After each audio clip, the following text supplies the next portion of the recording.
Tax landlords to pay for social care.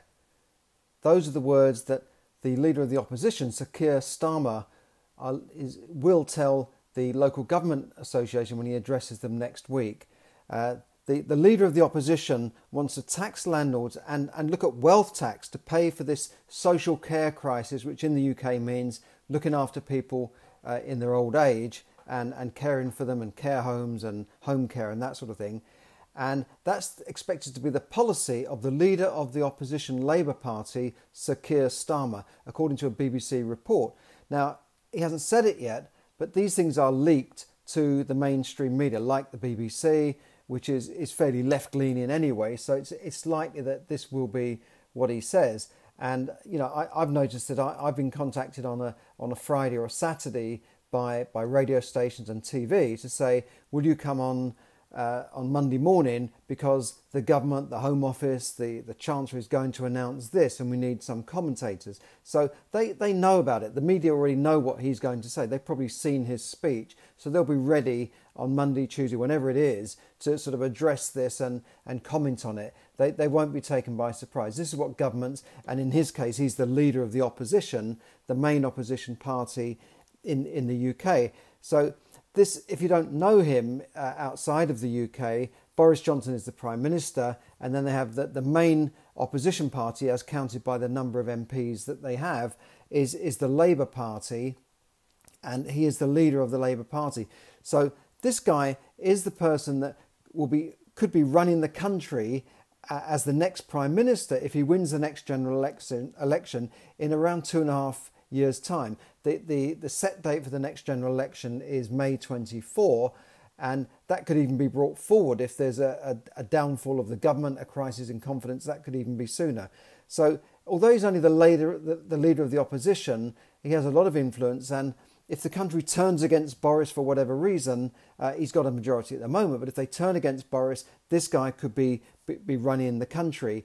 And you know, Labour is a socialist party, and if they get in and start taxing everything left, right and centre, then the taxes that Boris has announced to pay for social care recently will look like a walk in the park compared to what Labour... and, you know, Labour could even have a deal with the Liberal Party, who are even more left-leaning, and they could form a coalition to beat the Conservative Party. And then you could have a real left-leaning country, even if the Scottish National Party join in with Labour, for instance, if they do a deal in Scotland to form a government. So it could well be, you know, you could see a change of government. Conservatives have been in power since, 2010. So every 10, 15 years, the country wants to change. I think everything would be better if we get another government in, and then 10 or 15 years' time, they change over again. Remember, we had Margaret Thatcher, and the Conservative government stayed in, I think, for something like 17 years. And then Tony Blair came along. He stayed in for 3 terms, and then Gordon Brown lost the election to David Cameron. So that was about the same sort of time. In the past, it's been even faster. Every 5 years that they swap and change. But so this guy, you've got to take him seriously. And he's been under pressure recently because he's criticised Boris Johnson's plans to raise taxes on national insurance, to raise national insurance to pay for social care. But they're now asking, what are you going to do? What would you do as the leader of the opposition? So this is why this is expected to be his policy, which is to tax landlords and tax wealth. And one of the quotes, he said, you could easily raise taxes by taxing the people who make money from buying and selling assets, right? Well, that's people who save. People who save, you know, you can't just save in the bank anymore in the building society and earn 1% on your money. You've got to invest your money. So that could mean investing in funds like pension funds, stock market funds, index funds, or buying property to save for your retirement. A lot of buy-to-let landlords own less than one property or less than 2 properties, maybe just one property. So they're not big, rich landlords, and they've been hit recently by taxes, and it looks like it could get worse. But these are the people that are saving for their retirement, saving for their own care, and saving to look after themselves. So is taxing savers and investors the answer? Well, no, it's not. higher taxation usually leads to deterring investment, so it pushes away investors. Think, what's the point of investing if there's higher taxes? And it hits savers, who are the very people who literally row their own boat and provide for their retirement and provide for their care. Because these social care costs are there for people that can't afford care or haven't got family to look after them, and then they need care provided by the state. So that's what it's all about. But if you're wealthy, then you don't need the state. You just pay for your private care. You bring in private care at home, you pay for home care, or you go into a care home and pay for it yourself. So you don't want to deter the people who are creating wealth, the people who are investing in things. You know, this idea that tax the wealth. I mean, the Liberal Party wanted to bring in a wealth tax before the last election. One of their policies was to tax wealth. That means taxing people based on the amount of money they have in the bank, the amount of wealth they have, the houses they got. They said you could easily tax £1 million houses. Well, £1 million house in London could just be something that somebody bought in the 1970s and is now worth £1 million. Those are not wealthy people. They may be asset rich, but they're not cash rich. And so these taxes could come if socialists get in. Now, I'm not a political podcaster, but you have to look at the politics of your country to see what is going on. And there is a worldwide shift. Biden's Democrat. They're a socialist party. That America is moving towards the left, and we could see the same thing happening here if Kier Starmer and Labour or some sort of Labour coalition comes to power. So I'm not a political podcaster, but I've got to look at what's going on in terms of the politics. So will increased taxes then, and on investors and business solve the economic crisis that we're in? Well, the answer is no. Higher taxes will only make it worse because they reduce investment, slow down the very economic growth needed for recovery. Higher taxes usually lead to higher tax revenue. Ironically, if you increase taxes, then you actually get less revenue in. Mrs. Thatcher proved that when you had the Labour government that she took over from 1979 the taxes were very high. Under the previous Labour governments, taxes were up at 98%. So what happened? People just left. They left the country. They took their money elsewhere, and taxes on corporation taxes were high. Everything was high. And what that government did under Thatcher, you might not like her for everything she did. She made some mistakes, but they brought down taxes. The Chancellor, Nigel Lawson, the father of Nigella Lawson, he started bringing down taxes and reducing corporation taxes. And what happened? People and businesses wanted to invest. Businesses and companies invest in the UK. Amazon is investing billions in the UK. Why? Because we're a low tax, fairly low regulation country.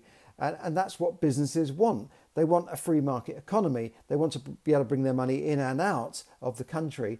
And if you start taking that away and you start increasing taxes and you start pushing higher regulation and saying we've got to regulate this and regulate that, then that deters business. It pushes them away. And one of the reasons why businesses invest in the UK as opposed to many European Union countries is lower taxes and less regulation, less red tape. And we need more of that, not less of that.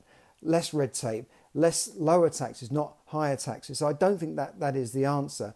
The country and the economy needs to grow. We need to open up the economy and grow the economy. Then the taxes will come in. If growth is depressed, as it has been for the last year, then taxes won't come in because businesses won't be making money. Businesses pay lots of taxes. They pay, they collect VAT. They pay corporation tax if they're a limited company. They pay income taxes for the directors and the shareholders. They pay taxes on their dividends. And they collect tax on behalf of employees and pay employers' national insurances. So you need that. You need that for growth. Now, we've already heard that the Chancellor is bringing in higher national insurance, and they're talking about taxes on dividends as well, and that's going to hit dividends that you earn on shares. Now, people say, well, I haven't got any shares. How's that going to affect me? That's no problem. That's only for the rich. No, it's not only for the rich. It's in your savings. It's in your stocks and shares ISA. It's in your index fund that you might have invested in, and it's in your pension fund. So they're coming after that. So my answer is, don't tax the people who save, don't tax investors. Look to grow the economy, to bring in investment into the country. That's what we need. So that's my sort of rant on a Saturday about higher taxes. But just watch out. Next week, I guarantee that Sir Kier Starmer will be announcing the Labour policy to tax landlords. And that is not the answer. When we saw in the 60s and 70s when landlords were deterred by higher regulation, controlled rents, that's another policy of the left. If you control rents, you stop landlords ever increasing rents, you give people rights to stay in that property for many, many years, you take away landlords' rights, then what happens? People don't put their property on the market for rental. I remember a time when you couldn't find rental properties. It was very hard to find rental properties. And then the market opened up for buy-to-let mortgages. And then things started to open up naturally. And if you deter landlords who are often just small investors who've got a little bit of money, they put it into a property, they've borrowed the rest, they've gone in, they've worked hard, they've searched for the property, they've done it up, and they're dealing with the hassles of dealing with tenants, which is not a passive investment, believe me. It's a good investment, but it's not that easy as people think. Well, then why are you going to tax them? Why would you tax those sort of people? I just don't get it. And I guarantee that will deter landlords and reduce the amount of properties available for people to rent. And, the government have handed over, successive governments have handed over the private rental market to private landlords because they haven't built enough properties. If they build enough properties, then you wouldn't need so many private landlords, but that's not happening. It's not going to happen in the near future. So don't tax landlords. Otherwise, you'll find that you'll push landlords away, and then there'll be less properties around, and the laws of supply and demand mean if there's less properties around, then landlords can charge more and rents will go up. So that's my rant of the day. So what can you do to protect yourself? Well, the answer is to wake up, look at what's going on, educate yourself. Financial education is the key, always has been, always will be. That's the real answer to your money and financial problems, is to get educated. That's one of the reasons why I wrote the book, Yes, Money Can Buy You Happiness. And it's one of the reasons why I run these podcasts and my programs. And you can find out more about my programs, subscribe and like to my programs, my channels. And you can also look at some of my training, free training, to help you get financially educated so that you can solve your own problems and not then have to worry about which government's in power or what they're going to do next, because you'll be one jump ahead of them. So get yourself financially educated, click on my link below and start educating yourself financially with this free training. Thanks for listening, and have a great day, have a great weekend, whatever time you listen to this. Thanks for everyone who tuned in. Hi to Rodney. Great to see you all. Thanks for everyone who tuned in on Facebook Live and all my YouTube subscribers as well. Please click the subscribe button and like it and share it so that other people can get some benefit from this free training. Thanks very much and have a great day.